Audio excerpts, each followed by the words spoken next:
Hey everybody, welcome back to the Gamer's Vault, and I'm your host James. It's been an interesting weekend. I know the videos haven't been up recently, only because I've been saying it on the Transatlantic Retro podcast, as well as my own videos, that I was getting ready for Too Many Games in Oaks, Pennsylvania, and I had the entire blast of a time.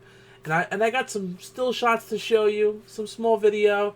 And I got some other thoughts that I want to say towards the middle or the end of my video that you guys might like. You know what? I'm gonna stop talking right now and I'm just gonna get to the video. Enjoy, guys.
Hey guys, I hope you like the video so far.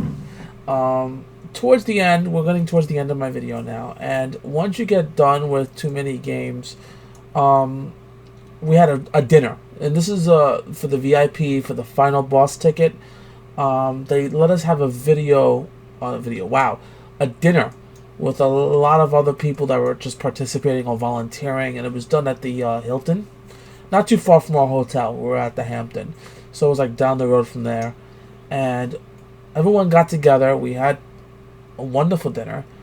And then we went outside. And that's when it really was really nice. We all got to sit down together and just, if you were drinking, you can drink, smoke, whatever you wanted. And that's where the gamers, the retro gamers, come to sit and chat.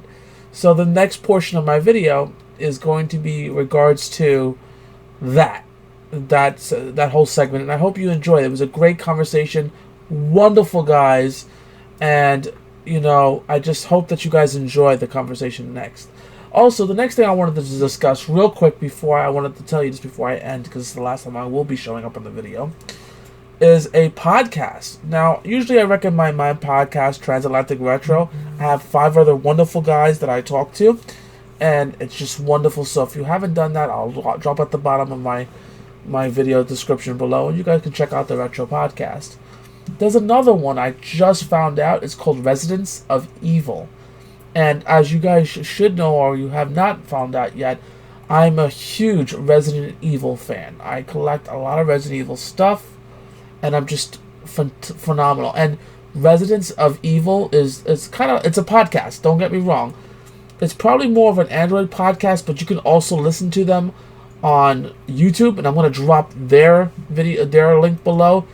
They just had an interview with Alison Court, who is the original voice for Resident Evil 2, and she did some work on Resident Evil Outbreak. Let me tell you two things. One, phenomenal. These guys had the questions, they hit them rock hard, rock on, and if you haven't seen it, you definitely need to watch it. Alison Court, it was an honor just to listen to her talk about the past and talk about the character that she built, you know? And it's a shame that Capcom, or the North American version of it, did not allow her to continue on with that recast, because they're remaking Resident Evil 2. They did not want her to continue because of a dispute. But you know what? I'm not going to get into that. I want you guys to listen to the podcast. Drop some comments on their video too if you have to ask them questions. They're a phenomenal group, and they just started. It looks like they started up really well. So anyway, let's get on to the nerd video here, and I'll be ending my video after that. Thank you guys for watching, and see you guys next video.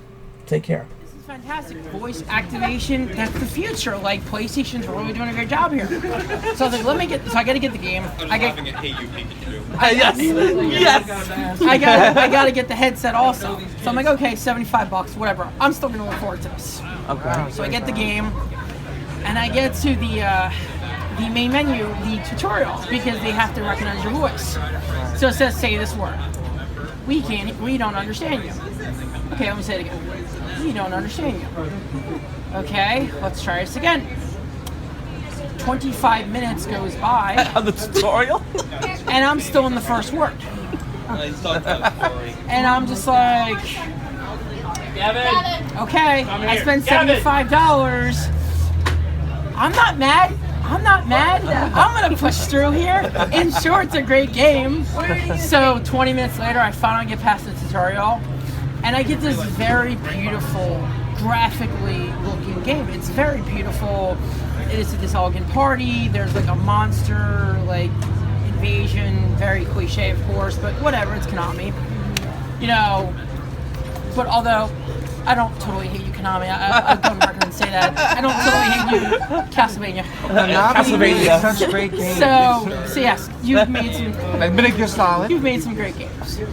So I finally get to the gameplay, and it's like me and this monster. I'm like, okay, shoot, and she's like, walking. I'm like, no, shoot! I said shoot! And she's like, you don't say it to the character. You put it. You do the thing on the controller. She's like, I don't understand what you're saying. And I'm just like, I don't understand this game. I'm starting to say, I don't understand why I paid $75 for something. All right, let me try this again. I'm going to give it the benefit of the doubt. Let me reconnect everything, reconnect the headset. Maybe it's a bad connection. I'm going to give them the benefit of the doubt here. So I get back to the main menu. 30 minutes goes by, and once again, they can only understand one word. So I'm like, okay, power through here. You didn't learn your lesson from Pikachu? Huh? They didn't understand that. So I'm like, so I get to the gameplay again, and the same thing happens again. I'm like, all right, you know what? It's the same day here. I'm sure I can get my money back. So I go back to GameStop, take this up. I said, dude, here, take this away. Make sure I never see it again. So I write a letter to Konami. Gee, I wonder why they never got back to me. I said maybe a few things that were a little off character. That maybe you should never develop this game. Maybe you should worry more about Castlevania than wasting people's money. Maybe I said a few things. My favorite thing. One of my favorite reviewers, Tommy Tallarico. Shout out Tommy Tallarico. Awesome guy. Met him a few times. He used to host Judgment Day on G4, which was a video game network before they sold their soul and became Garbage. Garbage. Garbage. I won't talk about that because I don't want my heart to break. She's over there like, all right, why do you take them? He's like, I played the game. I don't understand it. I had the character. I screamed, clothes off. Why didn't she take her clothes off? I said, shower now. Why didn't she get in the shower? I don't understand this. And that game, how it got an 8 out of 10 from PlayStation Magazine, I'll never know. Right, okay, there you go. That's how it got an 8 out of 10. But it was like, the sad thing about it was such a bad experience, but it's become one of my favorite things to talk about. It's like one of those games that's like, it's so bad, but yet you just so want to talk about it. It's like a game that came out on PlayStation 2 called The Bouncer. If anybody remembers The Bouncer. I never played it. The Bouncer was the perfect example of never overhype your product until you know what you have. The Bouncer came out on PlayStation 2. It was a PlayStation 2 launch title. It said, we're going to give you Enter the Matrix meets Jackie Chan fight style. So people are like, wow, The Matrix with Jackie Chan? Sounds really awesome. This sounds really great. This can be a great game. What do we get? Let's see here. We get a mediocre, broken camera, side-scroller, glitch-filled fighting game that beat-em-up game that you could beat in an hour and a half. Wow. And it cost you how much? $60. Yeah, that's like getting robbed. That sounds like No Man's Sky. Yo, I knew that was coming! I knew that was coming! You're giving me all this material. No Man's Sky. By the way, if anybody needs artwork, artwork, shout out. Giving you a shout out right here. We're on YouTube, we're giving you a plug here, dude. By the way, I'm proud to say I bought No Man's Sky for like $10. Yes! And that was fun. There you go.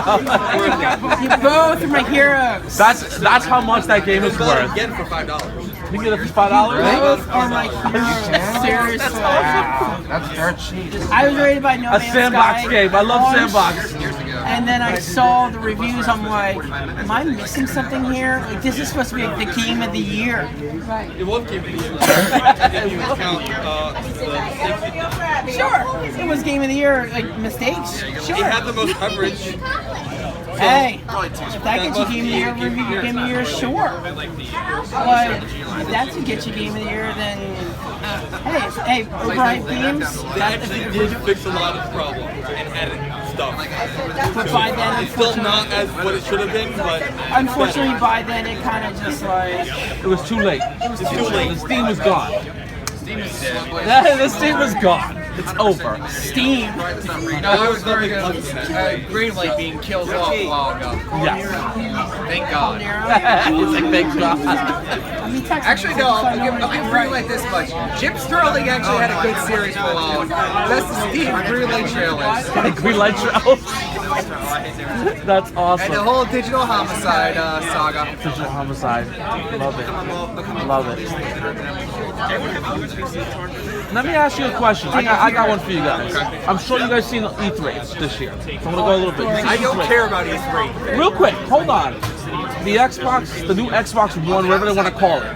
All it is the Xbox One they came out with 4K. Okay. Am I wrong or am I right about it? That's what PlayStation tried to do a year ago. PlayStation Neo or 5, and it's not going to happen. It's like, why? Why even bother? Why'd you bring it? It didn't need an E3. It didn't need an E3 platform. Okay, You could have thank been a you. commercial. It Thank would you. have been fun. Okay, I'm so glad you said this because okay, hi, I'm Microsoft. I just released the Xbox One. People are excited. People want to play me. I released the Xbox One S. Yes, well, in conception, it's the same system, but still it's smaller. It's 4K ready. It's got enough of demographic. Hi, I'm Microsoft. I can't wait 2 years to have to make people want to spend $500 again on another console. Similar to the one I just made. Hi, I'm Microsoft. I'm giving you no reason to spend money on the games you just had, while Sony and Nintendo are smart enough to know, like, hey, PlayStation 4, yes. Well, it's the PlayStation 4 Pro, but I still give you reason to play your PlayStation 4. Yes. And if I'm Nintendo, well, I'm just a fucking genius. I can just go like this, and boom, I make money. Nice. No, Nothing really? Did it break? Yes, it did. It broke? Dave, is that my phone? Yes. It broke the screen. I'm actually not even out more money. So, that... Maybe you should just stop giving him things to hold. Maybe I shouldn't let him in my car because the car might split in two. Wow. Where'd you even put it? It fell. Let me. I got one for you. Did you see Pro Jared's interview with Reggie? So some of it. There's one scene that made me laugh the most. There was one scene on Reggie's Pro. That's nice. I like that. You can't blame him for that. You copied that. There's only one scene. Yo! Wow. At least a new screen. Wow. I literally just put it down right. What did you do? Screen replacement for you, man. Oh my. No, actually, the interview, he says to Pro Jared, he goes, Since I don't know. now that you got me face to face, why don't you tell me what you don't tell me behind my back? By the way, since I don't know. It was just Fix It hilarious, Felix dude. personally, the bill will be in the mail. Since I don't know Fix It Felix and you're Wreck-It Ralph. It still works, but my beautiful picture with Johnny has now been altered.